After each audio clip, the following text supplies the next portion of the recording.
Hello friends, स्वागत है आप सभी के मैं यूट्यूब चैनल C3 क्लासेस पे। तो मैं आज आप लोगों को जैसे बताया था कि हर रोज़ फिजिक्स का 10 क्वेश्चन मिलेगा जो आपको एग्ज़ाम के लिए क्लास 10 के लिए VVI रहेगा।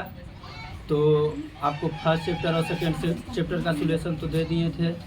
अब मैं थर्ड चैप्टर लाया हूँ जिसका नाम है प्रकाश का अपवर्तन। तो इसमें भी से ये कुछ थोड़ा सा बड़ा चैप्टर है, तो इसमें हमारा जो VVI 15 क्वेश्चन मिले हैं। तो इससे हम आप लोगों के लिए आपको हम आज 15 क्वेश्चन का सॉल्यूशन कराएंगे। तो अब आइए चलिए बताते हैं कि वो कौन कौन सा क्वेश्चन है जो हमारा 10th में हर साल पूछा जाता है, जो प्रकाश के प्रवर्तन जो थर्ड पार्ट से है। तो पहला क्वेश्चन है कि प्रकाश के अपवर्तन के कितने नियम हैं। तो बताइए आप लोग कि प्रकाश के अपवर्तन के कितने नियम हैं। तो इसका आंसर होगा कि प्रकाश के अपवर्तन के 2 नियम हैं। प्रकाश के अपवर्तन के 2 नियम हैं और 2 नियम हैं। दूसरा क्वेश्चन है कि किसी माध्यम में प्रकाश का चाल अधिक होता है। किस माध्यम में प्रकाश का चाल अधिक होता है, आप लोग बताइए कि किस माध्यम में प्रकाश का चाल अधिक होता है। तो किस माध्यम में प्रकाश का चाल अधिक होता है, तो निर्वात में प्रकाश का चाल अधिक होता है। इसका आंसर होगा निर्वात। निर्वात में है जो प्रकाश का चाल अधिक होता है। तीसरा क्वेश्चन होगा कि किस लेंस को अपसारी लेंस भी कहते हैं। तो आप लोग बताइए कि किस लेंस को अपसारी लेंस कहते हैं। तो आप लोग बताइए कि किस लेंस को अपसारी लेंस कहते हैं। वो लेंस कौन सा है, या उत्तल है या अवतल है। तो इसका आंसर हो जाएगा अवतल लेंस को हम अपसारी लेंस कहते हैं।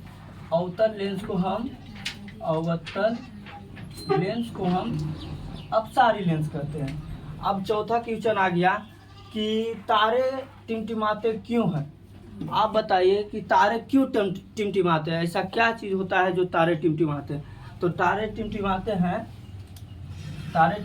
इसका आंसर होगा तारे टिमटिमाते हैं वायुमंडलीय अपवर्तन के कारण।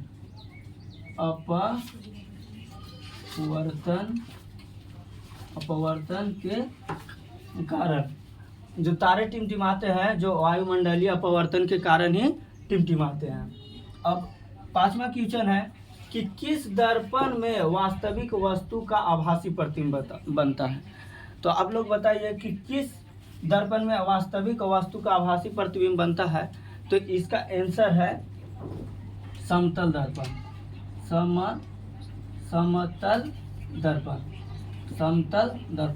समतल दर्पण है जिस पर वास्तविक वस्तु का आभासी प्रतिबिंब बनता है, और इसको उत्तल दर्पण भी बोल सकते हैं। उस पर भी वास्तविक और आभासी प्रतिबिंब भी बनता है। और छठा क्वेश्चन है कि उत्तल लेंस द्वारा कब काल्पनिक प्रतिबिंब बनाया जाता है। तो आप लोग बताइए छठा क्वेश्चन में कि उत्तल लेंस द्वारा कब काल्पनिक प्रतिबिंब बनेगा। तो छठा क्वेश्चन है, तो इसका आंसर होगा जब फोकस के कम दूरी पर रहेगा, फोकसांतर का कम दूरी पर रहेगा, तो उत्तल लेंस का काल्पनिक प्रतिबिंब बनेगा। तो यहाँ होगा फोकसांतर के कम दूरी पर। चलिए इसका आंसर हो गया। अब सातवां, लेंस का क्षमता का मात्रक क्या होता है। ये सातवां है जो लेंस का क्षमता पूछ रहा है। तो लेंस का क्षमता होता है, उसका आंसर होगा डाईऑप्टर,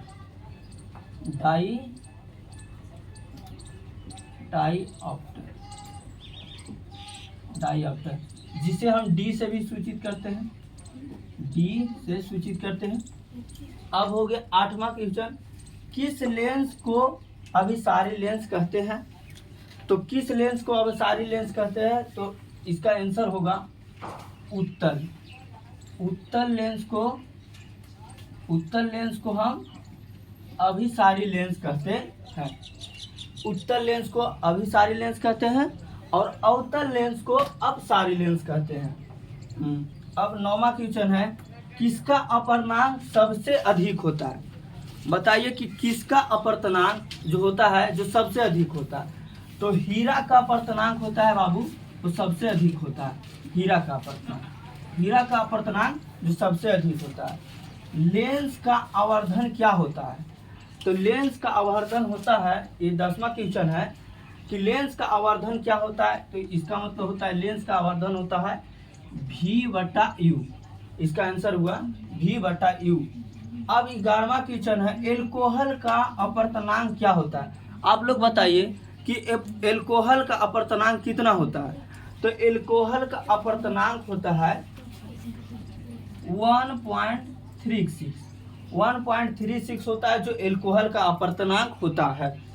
अब 12वां है, पानी में डाली हुई छड़ी टेढ़ी दिखता है क्यों? अब आप लोग ही बताइए कि जब पानी में आप लोग डंडे डालते हैं तो टेढ़ा हुआ दिखाई देता है। तो आप लोग बताइए कि वो क्यों टेढ़ा हुआ दिखाई देता है। तो वह भी देता है अपवर्तन के ही कारण देता है।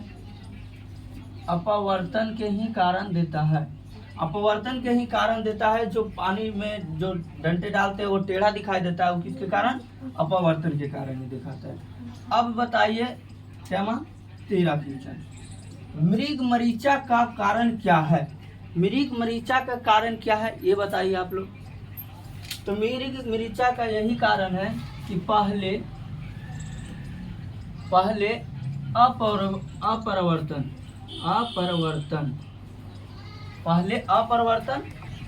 तो मृग मरीचा का कारण क्या है? इसका आंसर होगा कि पहले अपरिवर्तन और बाद में पूर्ण आंतरिक परिवर्तन होगा, इसका आंसर। अब 14 है कि प्रकाशिक माध्यम कितने प्रकार के होते हैं। तो इसका आंसर बाबू देखो यहाँ पर से यहाँ दे देते हैं। तो इसका आंसर यहाँ देते हैं, प्रकाशीय माध्यम कितने प्रकार के होते हैं। तो प्रकाशीय माध्यम 2 प्रकार के होते हैं। प्रकाशीय माध्यम 2 प्रकार के होते हैं। और उत्तल लेंस का क्षमता क्या होता है? आप लोग बताइए उत्तल लेंस का क्षमता क्या होता है। उत्तल लेंस धनात्मक होता है या ऋणात्मक होता है? तो उत्तल लेंस हम लोग का धनात्मक होता है। इसका आंसर होगा धनात्मक। इसका उत्तल लेंस का क्षमता धनात्मक होता है। तो आप लोगों को बहुत अच्छी तरह से समझ में आया होगा आज का सेशन जो 15 क्वेश्चन है। तो ऐसे और वीडियो देखने के लिए चैनल को लाइक करें, सब्सक्राइब करें तथा शेयर करें। Thank you.